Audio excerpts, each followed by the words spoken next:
चांद आसमानों से लापता हो गया, चल के मेरे घर में आ गया, आ गया। मैं खुश किस्मत हूँ बाखुदा इस तरह हो जाए पूरी एक दुआ जिस तरह। तेरे बिन मेरी जाना कभी एक पल भी गुजारा नहीं। ਵਾਹਿਗੁਰੂ ਜੀ ਕਾ ਖਾਲਸਾ ਵਾਹਿਗੁਰੂ ਜੀ ਕੀ ਫਤਿਹ। ਸੋ ਸਤਿ ਸ਼੍ਰੀ ਅਕਾਲ ਬੇਨਤੀਜ਼। I wanted to ask you about the background of Sikhism. What is Sikhism all about? So what can you tell me about it? ਹਾਂਜੀ, ਆਪਣੇ ਕੋਲ ਸਮਾਂ ਬਹੁਤ ਥੋੜ੍ਹਾ ਹੈ। 10 ਮਿੰਟਾਂ ਦੇ ਵਿੱਚ ਅਸੀਂ ਸਿੱਖੀ ਦੀ ਗੱਲ ਤਾਂ ਨਹੀਂ ਕਰ ਸਕਦੇ, ਪਰ ਕੁਝ ਲੈਣਾ ਕੁਝ ਹੈਡਿੰਗ ਜਿਹੜੇ ਨੇ ਉਹ ਮੈਂ ਆਪ ਨੂੰ ਦੱਸ ਦਿੰਦਾ। ਸਿੱਖੀ ਦਾ ਬੈਕਗਰਾਊਂਡ ਜੋ ਹੈ ਸ਼੍ਰੀ ਗੁਰੂ ਨਾਨਕ ਦੇਵ ਜੀ ਤੋਂ 1469 ਤੋਂ ਆਰੰਭ ਹੁੰਦਾ ਹੈ। 10 ਗੁਰੂ ਸਾਹਿਬਾਨ ਨੇ ਜਿਨ੍ਹਾਂ ਨੇ ਸਿੱਖੀ ਦੇ ਢਾਂਚੇ ਨੂੰ ਬਣਾਇਆ ਹੈ। ਉਸ ਤੋਂ ਬਾਅਦ ਸਤਿਗੁਰੂ ਜੀ ਨੇ ਸਾਨੂੰ ਸ੍ਰੀ ਗੁਰੂ ਗ੍ਰੰਥ ਸਾਹਿਬ ਜੀ ਦੇ ਨਾਲ ਜੋੜਿਆ ਹੈ। ਸਾਡਾ ਆਰੰਭ ਗੁਰੂ ਨਾਨਕ ਦੇਵ ਜੀ ਤੋਂ ਆਰੰਭ ਹੁੰਦਾ ਹੈ। ਸਾਡਾ ਮੁਕੰਮਲ ਗੁਰੂ ਜੋ ਹੈ ਸਤਿਗੁਰੂ ਸ੍ਰੀ ਗੁਰੂ ਗ੍ਰੰਥ ਸਾਹਿਬ ਜੀ। ਸਾਡਾ ਬੈਕਗਰਾਊਂਡ ਇਹ, ਸਾਡਾ ਆਰੰਭ ਗੁਰੂ ਨਾਨਕ ਦੇਵ ਜੀ।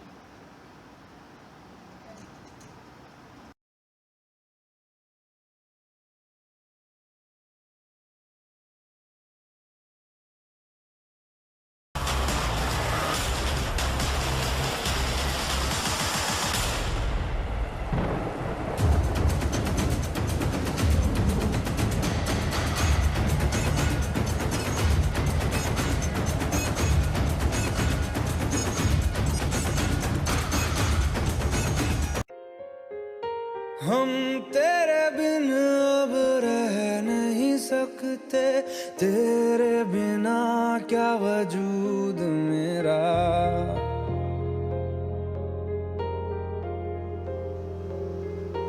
हम तेरे बिन अब रह नहीं सकते, तेरे बिना क्या वजूद मेरा। तुझसे जुदा अगर हो जाएंगे तो खुद से ही हो जाएंगे जुदा, क्योंकि तुम ही हो, अब तुम ही हो जिंदगी, अब तुम ही हो।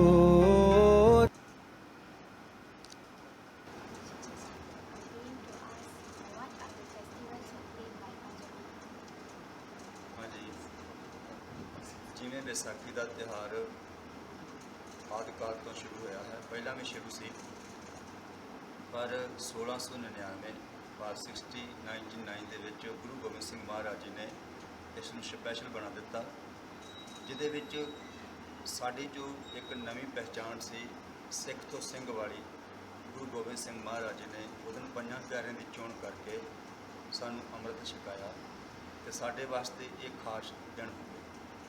ਆਮ ਤੌਰ 'ਤੇ ਇਸ ਤਿਉਹਾਰ ਦੇ ਵਿੱਚ ਪਹਿਲਾਂ ਲੋਕ ਜਦ ਵੀ ਆਪਣੀਆਂ ਫਸਲਾਂ ਪੱਕਦੀਆਂ ਸਨ ਤਾਂ ਉਦੋਂ ਵਿਸਾਖ ਦੇ ਪਹਿਲੇ ਵਾਲੇ ਦਿਨ ਇਹਦੀ ਸ਼ੁਰੂਆਤ ਕੀਤੀ ਜਾਂਦੀ ਸੀ ਕਟਾਈ ਦੀ, ਪਰ ਗੁਰੂ ਗੋਬਿੰਦ ਸਿੰਘ ਮਹਾਰਾਜ ਜੀ ਨੇ ਇਸ ਦਿਨ ਖਾਲਸਾ ਪੰਥ ਦੀ ਸਾਜਨਾ ਕਰਕੇ ਸਿੱਖ ਨੂੰ ਮੁਕੰਮਲ ਤੌਰ 'ਤੇ ਤਿਆਰ ਕਰ ਦਿੱਤਾ। ਜਿਹੜੇ ਸਾਨੂੰ ਇਹ 5 ਕਕਾਰ ਦਿੱਤੇ ਨੇ ਨਾ, ਇਹ ਵਿਸਾਖੀ ਦੀ ਹੀ ਦੇਣ ਹੈ। ਉਦੋਂ ਇਸ ਦਿਨ ਨੂੰ ਅਸੀਂ ਖਾਲਸੇ ਦਾ ਜਨਮ ਦਿਨ ਵੀ ਕਿਹਾ ਜਾਂਦਾ ਹੈ। ਸੋ ਇਹ ਗੁਰੂ ਗੋਬਿੰਦ ਸਿੰਘ ਮਹਾਰਾਜ ਦੀ ਕਿਰਪਾ ਹੈ ਕਿ ਜਿਨ੍ਹਾਂ ਦੀ ਬਖਸ਼ਿਸ਼ ਸਦਕਾ ਖਾਲਸਾ ਪੰਥ ਪੂਰੀ ਕਾਇਨਾਤ ਦੇ ਵਿੱਚ ਛਪਾਇਆ ਛਿਪ ਨਹੀਂ ਸਕਦਾ, ਔਰ ਉਹ ਮੁਕੰਮਲ ਤੌਰ 'ਤੇ ਪੂਰਨ ਮਨੁੱਖ ਦਾ ਰੂਪ ਸਤਿਗੁਰੂ ਜੀ ਨੇ ਬਖਸ਼ਿਸ਼ ਕੀਤਾ ਹੈ।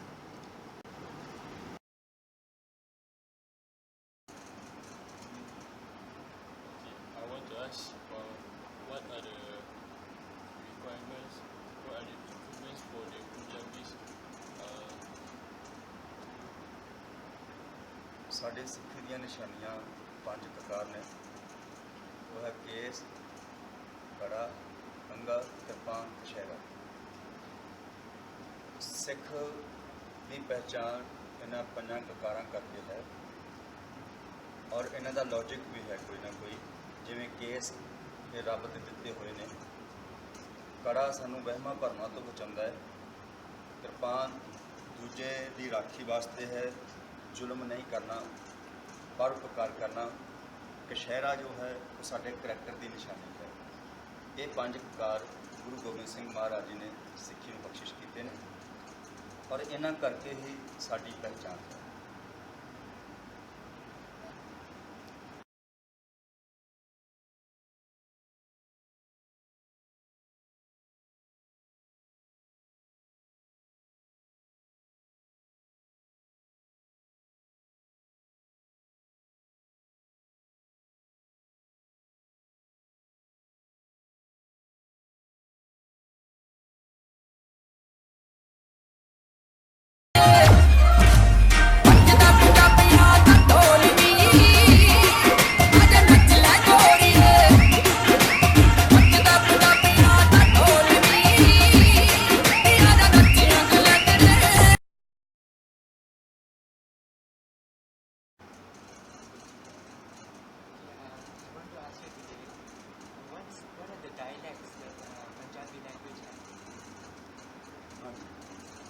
ਜਿਵੇਂ ਹਰ ਧਰਮ ਦੇ ਵਿੱਚ ਹਰ ਦੇਸ਼ ਦੀ ਆਪੋ ਆਪਣੀ ਬੋਲੀ ਹੈ, ਇਸ ਤਰ੍ਹਾਂ ਸਿੱਖ ਧਰਮ ਦੀ ਵੀ ਬੋਲੀ ਹੈ। ਉਸ ਬੋਲੀ ਨੂੰ ਪੰਜਾਬੀ ਬੋਲੀ ਕਿਹਾ ਜਾਂਦਾ ਹੈ। ਹਰ ਇੱਕ ਮਨੁੱਖ ਦੀ ਬੋਲੀ ਕਰਕੇ ਪਹਿਚਾਣ ਹੁੰਦੀ ਹੈ। ਜਿਵੇਂ ਤੁਸੀਂ ਮਲਾਈ ਬੋਲਦੇ ਹੋ, ਤੁਹਾਡੀ ਇਹ ਮਲੇਸ਼ੀਅਨ ਭਾਸ਼ਾ ਹੈ, ਇੰਗਲੈਂਡ ਦੀ ਅੰਗਰੇਜ਼ੀ ਭਾਸ਼ਾ ਹੈ। ਇਸੇ ਤਰੀਕੇ ਨਾਲ ਸਾਡੀ ਸਿੱਖਾਂ ਦੀ ਜੋ ਮਾਂ ਬੋਲੀ ਹੈ ਉਹ ਪੰਜਾਬੀ ਬੋਲੀ ਹੈ, ਪਰ ਸਾਨੂੰ ਜੋ ਉਪਦੇਸ਼ ਦਿੱਤਾ ਹੈ ਉਹ ਗੁਰਮੁਖੀ ਬੋਲੀ ਰਾਹੀਂ ਸਤਿਗੁਰੂ ਜੀ ਨੇ ਬਖਸ਼ਿਸ਼ ਕੀਤਾ ਹੈ। ਬੋਲੀ ਇੱਕ ਪਹਿਚਾਣ ਹੈ ਮਨੁੱਖ ਦੀ। ਜਿਵੇਂ ਮਾਂ ਤੋਂ ਬਗੈਰ ਬੱਚੇ ਦੀ ਪ੍ਰਤਿਪਾਲਨਾ ਨਹੀਂ ਹੋ ਸਕਦੀ, ਇਸ ਤਰੀਕੇ ਦੇ ਨਾਲ ਬੋਲੀ ਤੋਂ ਬਗੈਰ ਕਿਸੇ ਮਨੁੱਖ ਦਾ ਜੀਵਨ ਪੂਰਾ ਨਹੀਂ ਹੋ ਸਕਦਾ। ਬੋਲੀ ਸਾਡੀ ਆਪਣੀ ਨਿੱਜੀ ਪਹਿਚਾਣ ਬਣਦੀ ਹੈ।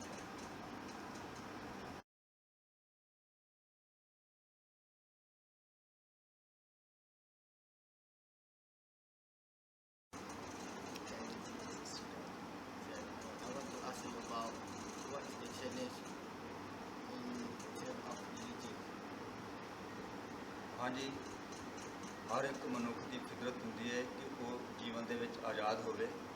ਜਿਵੇਂ ਪਸ਼ੂ ਪੰਛੀ ਵੀ ਆਜ਼ਾਦ ਰਹਿਣਾ ਚਾਹੁੰਦੇ ਨੇ, ਉਹਨਾਂ ਨੂੰ ਕਿਸੇ ਪਿੰਜਰੇ ਵਿੱਚ ਗੁਲਾਮ ਕਰਦੇ ਹੋ, ਉਹਨਾਂ ਦੀ ਜ਼ਿੰਦਗੀ, ਉਹਨਾਂ ਦਾ ਜੀਵਨ ਖਤਮ ਹੋ ਜਾਂਦਾ ਹੈ। ਸਾਨੂੰ ਬਾਹਰ ਇੱਥੇ ਆਣ ਕੇ ਇਹ ਮਹਿਸੂਸ ਹੁੰਦਾ ਹੈ ਕਿ ਸਾਡੇ ਧਰਮ ਦੇ ਵਿੱਚ ਕੁਝ ਪਾਬੰਦੀਆਂ ਨੇ। ਧਰਮ ਸਾਰਿਆਂ ਦਾ ਕੁਝ ਸਿਖਾਉਂਦਾ ਹੈ। ਧਰਮ ਬਾਗੀ ਨਹੀਂ ਬਣਾਉਂਦਾ, ਧਰਮ ਆਸਥਕ ਬਣਾਉਂਦਾ ਹੈ, ਧਰਮ ਇੱਕ ਵਿਸ਼ਵਾਸ ਬਣਾਉਂਦਾ ਹੈ। ਜਿਵੇਂ ਹਰ ਇੱਕ ਮਨੁੱਖ ਨੂੰ ਆਪਣੇ ਜੀਵਨ ਦੇ ਵਿੱਚ ਆਜ਼ਾਦ ਰਹਿਣਾ ਪਸੰਦ ਹੈ ਅਤੇ ਫਿਤਰਤ ਇਹ ਲੋਕਾਂ ਦੀ ਬਣ ਗਈ ਹੈ ਵੀ ਉਹ ਗੁਲਾਮ ਬਣਾ ਕੇ ਰੱਖਦੇ ਨੇ। ਇੱਥੇ ਵੀ ਵੇਖਿਆ ਹੈ ਕਿ ਅਸੀਂ ਧਰਮ ਦੇ ਤੌਰ 'ਤੇ ਆਜ਼ਾਦੀ ਨਹੀਂ ਰੱਖ ਸਕਦੇ। ਜਿਵੇਂ ਅਸੀਂ ਇਹਨਾਂ ਪੰਜਾਂ ਕਕਾਰਾਂ ਨੂੰ ਬਾਹਰੀ ਤੌਰ 'ਤੇ ਨਹੀਂ ਪਹਿਨ ਸਕਦੇ। ਜਿਵੇਂ ਏਅਰਪੋਰਟ 'ਤੇ ਜਾਣਾ ਹੋਵੇ, ਸਾਡੇ ਇਹ ਨਿਸ਼ਾਨੀਆਂ ਨੂੰ ਸਾਡੇ ਤੋਂ ਦੂਰ ਕਰ ਦਿੱਤਾ ਜਾਂਦਾ ਹੈ।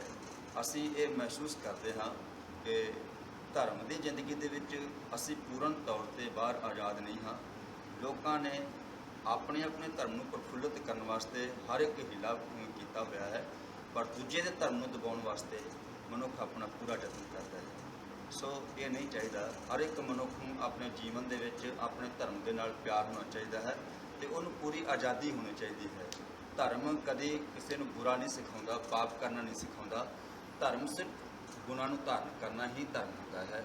ਇਸ ਕਰਕੇ ਜੇ ਤੁਹਾਨੂੰ ਲੱਗਦਾ ਕਿ ਤੁਹਾਡਾ ਧਰਮ ਬਹੁਤ ਚੰਗਾ ਹੈ ਤਾਂ ਇਹ ਦੂਜਿਆਂ ਦੇ ਵਾਸਤੇ ਵੀ ਧਰਮ ਬਹੁਤ ਚੰਗਾ ਹੁੰਦਾ ਹੈ। ਇਸ ਕਰਕੇ ਇਸ ਦੀ ਗੁਲਾਮੀ ਨੂੰ ਬਰਕਰਾਰ ਰੱਖਣਾ ਬਹੁਤ ਬੁਰਾ ਹੈ।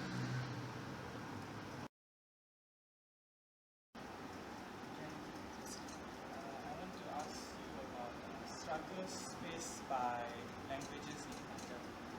ਹਾਂਜੀ, ਸਾਡੀ ਬਦਕਿਸਮਤੀ ਹੈ ਕਿ ਇੱਥੋਂ ਦੇ ਸਮਾਜ ਦੇ ਵਿੱਚ ਹਰ ਇੱਕ ਮਨੁੱਖ ਆਪਣੀ ਬੋਲੀ ਨੂੰ ਪਿਆਰ ਕਰਦਾ ਹੈ, ਪਰ ਇਹ ਸਿੱਖਾਂ ਦੇ ਵਿੱਚ ਬਹੁਤ ਵੱਡੀ ਗਿਰਾਵਟ ਹੈ ਕਿ ਉਹ ਆਪਣੀ ਮਾਂ ਬੋਲੀ ਨੂੰ ਪਿਆਰ ਨਹੀਂ ਕਰਦਾ। ਜਿਵੇਂ ਇੱਥੇ ਚੀਨੀ ਲੋਕ ਰਹਿੰਦੇ ਨੇ, ਉਹ ਭਾਵੇਂ ਦੂਜੀ ਭਾਸ਼ਾ ਵੀ ਬੋਲਦੇ ਨੇ ਪਰ ਉਹ ਆਪਣੀ ਮਾਤ ਭਾਸ਼ਾ ਨਹੀਂ ਛੱਡਦੇ। ਜੇ ਇੱਥੇ ਮਲਾਈ ਲੋਕ ਰਹਿੰਦੇ ਨੇ, ਉਹ ਆਪਣੀ ਮਾਤ ਭਾਸ਼ਾ ਨਹੀਂ ਛੱਡਦੇ। ਦੂਜੀਆਂ ਬੋਲੀਆਂ ਬੇਸ਼ੱਕ ਉਹਨਾਂ ਨੂੰ ਬੋਲਣੀਆਂ ਆਉਂਦੀਆਂ ਨੇ। ਜਾਂ ਇੱਥੇ ਤਾਮਿਲ ਲੋਕ ਰਹਿੰਦੇ ਨੇ, ਉਹ ਤਾਮਿਲ ਦੂਜੀਆਂ ਭਾਸ਼ਾਵਾਂ ਉਹਨਾਂ ਨੂੰ ਗਿਆਨ ਹੈ ਪਰ ਉਹ ਆਪਣੀ ਮਾਂ ਬੋਲੀ ਨੂੰ ਕਦੇ ਨਹੀਂ ਛੱਡਦੇ। ਪਰ ਸਿੱਖਾਂ ਦੇ ਜੀਵਨ ਦੇ ਵਿੱਚ ਬਹੁਤ ਵੱਡੀ ਗਿਰਾਵਟ ਹੈ। ਅੱਜ ਅਸੀਂ ਰੱਬ ਤੋਂ, ਸਿੱਖੀ ਤੋਂ ਇਸੇ ਕਰਕੇ ਦੂਰ ਹਾਂ ਕਿਉਂਕਿ ਅਸੀਂ ਆਪਣੇ ਜੀਵਨ ਦੇ ਵਿੱਚੋਂ ਆਪਣੀ ਮਾਂ ਬੋਲੀ ਨੂੰ ਵਿਸਾਰ ਦਿੱਤਾ ਹੈ। ਲੋਕ ਇਸ ਬੋਲੀ ਦੇ ਨਾਲ ਬਹੁਤ ਪਿਆਰ ਕਰਦੇ ਨੇ। ਇੱਥੋਂ ਤੱਕ ਮੁਸਲਮਾਨ ਵੀਰ ਵੀ ਇਸ ਪੰਜਾਬੀ ਬੋਲੀ ਦਾ ਬਹੁਤ ਸਤਿਕਾਰ, ਇੱਜ਼ਤ ਕਰਦੇ ਨੇ। ਔਰ ਸਾਡੇ ਗੁਰੂ ਗ੍ਰੰਥ ਸਾਹਿਬ ਜੀ ਦੇ ਵਿੱਚ ਭਗਤ ਬਾਬਾ ਫਰੀਦ ਜੀ ਨੇ, ਜੋ ਕਿ ਮੁਸਲਮਾਨ ਹੋਣ ਦੇ ਬਾਵਜੂਦ ਉਹਨਾਂ ਨੇ ਪੰਜਾਬੀ ਲੈਂਗੁਏਜ ਵਿੱਚ ਬਾਣੀ ਨੂੰ ਉਚਾਰਨ ਕੀਤਾ ਹੈ। ਪਤਾ ਨਹੀਂ ਸਾਨੂੰ ਕਿਉਂ ਸ਼ਰਮ ਮਹਿਸੂਸ ਹੁੰਦੀ ਹੈ ਇਸ ਬੋਲੀ ਨੂੰ ਬੋਲਣ ਵਾਸਤੇ। ਇਹੀ ਕਾਰਨ ਹੈ ਕਿ ਅੱਜ ਅਸੀਂ ਧਰਮ ਤੋਂ, ਇਤਿਹਾਸ ਤੋਂ, ਬੋਲੀ ਕਰਕੇ ਬਹੁਤ ਦੂਰ ਜਾ ਚੁੱਕੇ ਹਾਂ। ਮੇਰੀ ਹੱਥ ਜੋੜ ਕੇ ਬੇਨਤੀ ਹੈ ਕਿ ਭਾਈ ਆਪਣੀ ਮਾਂ ਬੋਲੀ ਨੂੰ ਕਦੀ ਨਾ ਤਿਆਗੋ। ਜਿਹੜੇ ਬੱਚੇ ਆਪਣੀ ਮਾਂ ਦਾ ਸਾਥ ਛੱਡ ਦਿੰਦੇ ਨੇ, ਉਹ ਬੱਚੇ ਜੀਵਨ ਦੇ ਵਿੱਚ ਰੁੱਝ ਜਾਂਦੇ ਨੇ, ਤੇ ਜਿਹੜੇ ਸਿੱਖ ਹੋ ਕੇ ਆਪਣੀ ਮਾਂ ਪੰਜਾਬੀ ਬੋਲੀ ਨੂੰ ਤਿਆਗ ਦਿੰਦੇ ਨੇ, ਉਹ ਵੀ ਅਨਾਥ ਹੋ ਜਾਂਦੇ ਨੇ। ਇਹ ਮੇਰੀ ਹੱਥ ਜੋੜ ਕੇ ਬੇਨਤੀ ਹੈ ਕਿ ਜਿੱਥੇ ਤੁਹਾਨੂੰ ਦੂਜੀਆਂ ਭਾਸ਼ਾਵਾਂ ਦਾ ਗਿਆਨ ਰੱਖਣਾ ਬਹੁਤ ਜ਼ਰੂਰੀ ਹੈ, ਉੱਥੇ ਆਪਣੀ ਮਾਂ ਬੋਲੀ ਨੂੰ ਨਾ ਭੁੱਲੋ। ਇਹ ਮੇਰੇ ਵਾਸਤੇ ਬਹੁਤ ਦੁਖਦਾਈ ਘਟਨਾ ਹੈ ਇੱਥੇ ਵਾਸਤੇ।